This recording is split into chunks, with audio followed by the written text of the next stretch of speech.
Cette fois, nous allons évoquer le concept de persuader.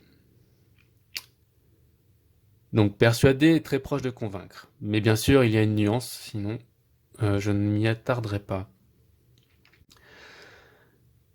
Nous pouvons avoir envie de persuader des gens.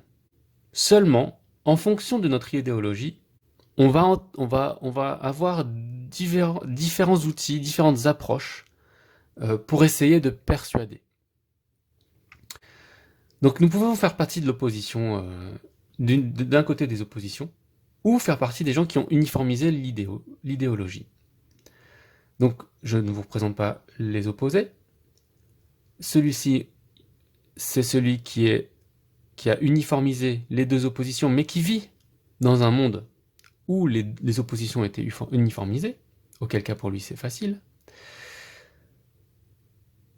Et nous avons ceux qui étaient préalablement dans les oppositions et finissent par conflits successifs, par comprendre, accepter qu'il y a une uniformisation possible des idéologies.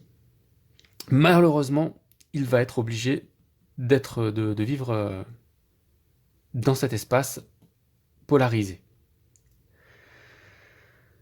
Donc, la première façon de persuader, c'est quelqu'un qui vit dans un monde polarisé, qui va essayer de persuader des gens qui ne le sont pas, puisque globalement, ce sera un conflit ouvert avec la personne en face, donc il ne va pas essayer de le persuader. A priori, il n'y a aucun espoir que ça fonctionne, et même, ils vont essayer de s'éviter le plus possible.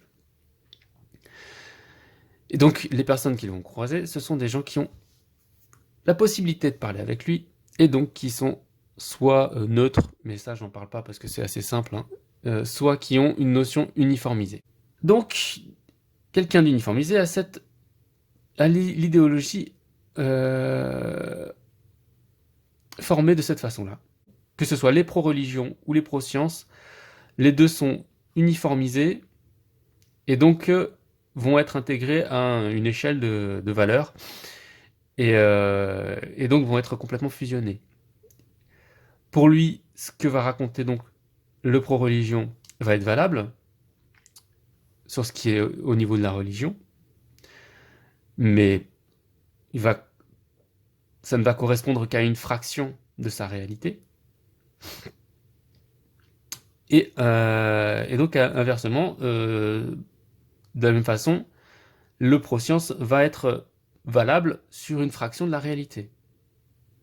Donc, en essayant de persuader des gens qui sont d'accord, l'effet ne sera pas très intéressant. D'autant plus que, pour ceux qui auront vu dissuader, c'est que c'est pas persuader ce qu'ils font, c'est dissuader. Puisqu'en fait, leur objectif est de faire en sorte que les gens qui ont uniformisé puissent aller s'orienter dans un côté polarisé.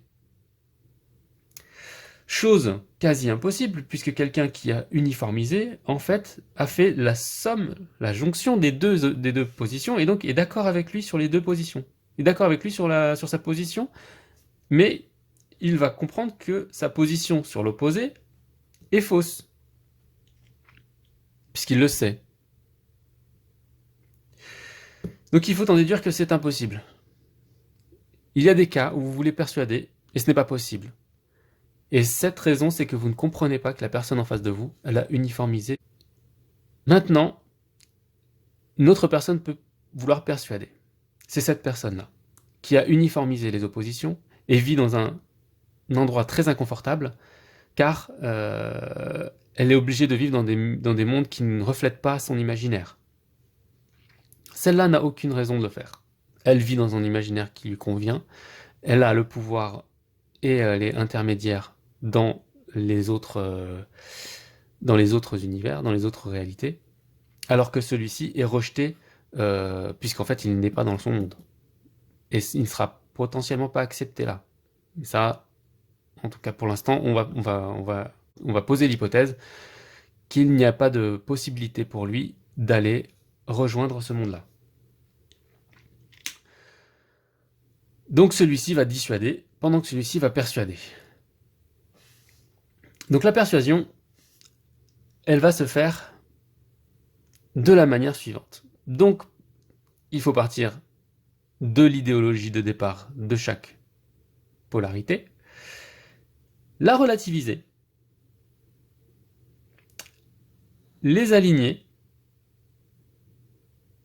les opposer et les uniformiser, ce qui revient à convaincre, pour ceux qui ont vu la vidéo. De manière à uniformiser l'intégralité de la réalité. Alors il faut comprendre que ça n'est pas le truc le plus facile à faire. De manière générale, cette opposition-là va être très difficile à gérer. Et en fait, la dissuasion de ce côté-là et la persuasion de ce côté-là vont avoir de grandes difficultés à se mettre d'accord, puisque leurs principes sont opposés. Puisqu'ils s'opposent. Celui-ci a un pouvoir certain d'intermédiation, d'intercession entre les deux polarités, et n'a pas l'intention de le perdre. Celui-ci se fait rejeter par tout le monde, et a tout à gagner à vouloir persuader les gens. Par contre, son travail va être très difficile. Donc en fait, il va convaincre, mais c'est convaincre avec un avantage, c'est qu'il n'a pas l'effort à faire pour essayer de comprendre la personne en face, puisqu'il les comprend. Donc ça, c'est un des avantages qu'il va avoir.